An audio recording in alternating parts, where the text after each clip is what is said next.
It's another head-to-head quarterback debate. We're going to talk about Dak Prescott or Jimmy Garoppolo. Who would rather have lead your team? Who would rather have be your quarterback? Let's talk about it.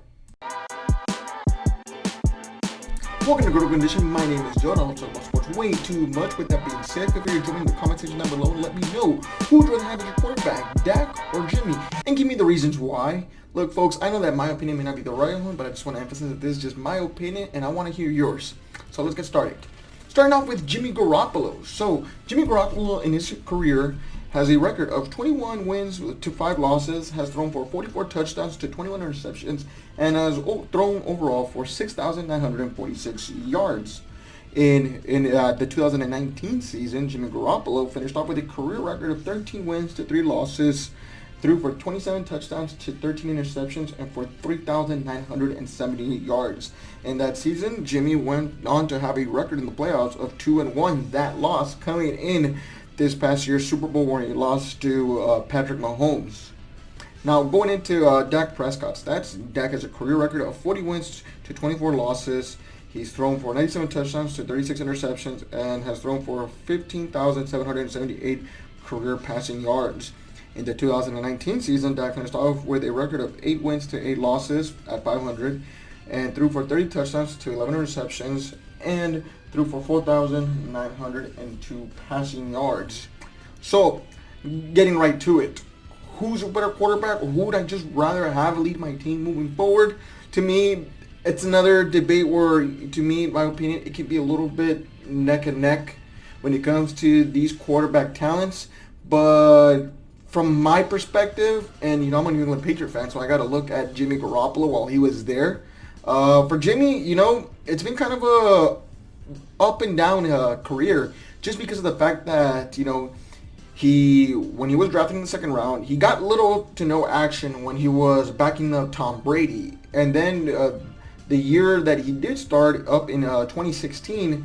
He couldn't even finish 2 complete games. He went on. He is 2-0, but in the second game of the season, while he was starting for Tom Brady's suspension, he got hurt in the middle of a Week 2 game against the Miami Dolphins. Now, the Patriots were able to hold on to the lead, and he was lighting up the scoreboard, but that gave people concerns because of the fact that, he couldn't finish 2 complete NFL games without getting hurt. The following season, Jimmy got traded to the San Francisco 49ers for a second-round pick and would start, I believe, the last 5 games of the season. And he went 5-0. After that, after just 7 career starts, Jimmy Garoppolo was awarded with a contract on February 2018. This contract was for $137.8 million, which was crazy when you look at the availability and the amount of games that he actually started. So that's the sample size. Given that, adding to that, the following season, he played about 3 games before tearing his ACL and being out for the rest of the season. So he hadn't had a lot of Jimmy Garoppolo in that time span. Then he goes on to last season where he starts all the games and is able to take his team to the Super Bowl. It's a crazy roller coaster ride. Now, when you look at Dak, in a 4-year span, Dak's won 2 division titles. He's never had a losing season. And what's impressive about Dak was that he was a 4th rounder, and regardless of the situation that he landed and the weapons that he's had around him, because the same can be said about Jimmy, Kyle Shanahan, great coach, definitely give him an edge over Jason Garrett, and the 49ers had just a great nucleus around them when it comes to offensive line and defense as well for him, plus a good coach that can actually scheme a really good running game with different multiple backs. And you look at the Cowboys, again, they have Zeke, who's a great running back there. Defense, middle of the pack. But regardless, both these guys came in great situations. Dak's career, he's able to make the most of it when it comes to just being available for his team and being that Iron Man without being able to miss any games. The one time, that he missed a practice, it was like national news, for crying out loud. So when I look at these 2 guys, I know that Jimmy Garoppolo has played in a Super Bowl, and we have to give him credit because there was a couple of good teams he won.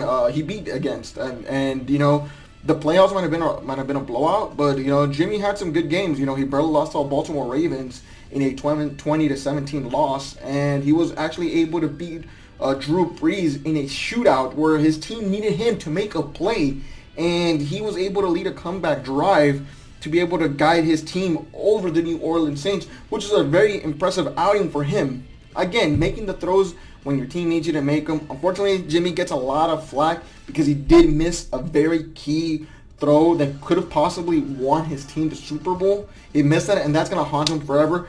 But in my opinion, there's no point on knocking the guy for it, because I've seen Dak miss throws against the Philadelphia Eagles. There was an opportunity for him to win the division, and he couldn't connect with anyone. Against the New England Patriots, there was another game that he really wasn't doing a good job and wasn't able to get his team on the board when the Dallas defense held the Patriots to just 13 points. He wasn't able to generate much offense. But now to the bottom line of this conversation, and to the point, if I had to pick a quarterback to lead my team and who's better, I would have to say Dak in this one, just because of the fact that regardless of how Jimmy got his team to the Super Bowl, I feel like he wasn't just in a better situation. And I'm not saying that Dak is in a terrible one. I feel like their situation is the same. But I feel like, coaching does matter, and Kyle Shanahan's a better coach. He's a better schemer than what Jason Garrett was. And that's a big edge. I mean, again, coaching does matter. But the thing that really puts him over the top is in the last 4 years, I haven't seen enough of Jimmy Garoppolo. In 4 years, he started take away the Patriot year where he got hurt. I mean, Tom Brady came in to finish that year. But I really didn't see much of it when the year that he took him to a 5-0 start. And then I also didn't see much of him the following season because of the fact that he tore his ACL right away. So that's 2 injuries in 3 seasons. And, he was able to play he had a good solid season. To me, that's just not good enough. I feel like Dak is more of an Iron Man. And again, the best ability is availability. And just seeing how Dak's just available for his team. Hasn't had a losing season, albeit he was 8-8 last year. Regardless, it's still not a losing season. He's able to get through all his games. He's got maturity. He's got better maturity than Jimmy Garoppolo, in my opinion, and acts like a leader. And he may not be a better thrower than Jimmy Garoppolo, but just in my opinion, what good is it if you're not available for your team? I still need to see more about Jimmy Garoppolo. It doesn't mean that he's not going to be more successful than Dak, or he's not better than Dak. It's just right now, I haven't seen enough to be able to feel comfortable enough to make Jimmy Garoppolo my starting quarterback of the future when it comes to making the decision between him or Dak. So there you have it. Thanks for listening and enjoy this video. Feel free to leave it a like, and enjoy content like this. Feel free to subscribe. I'll catch you later, guys. Goodbye.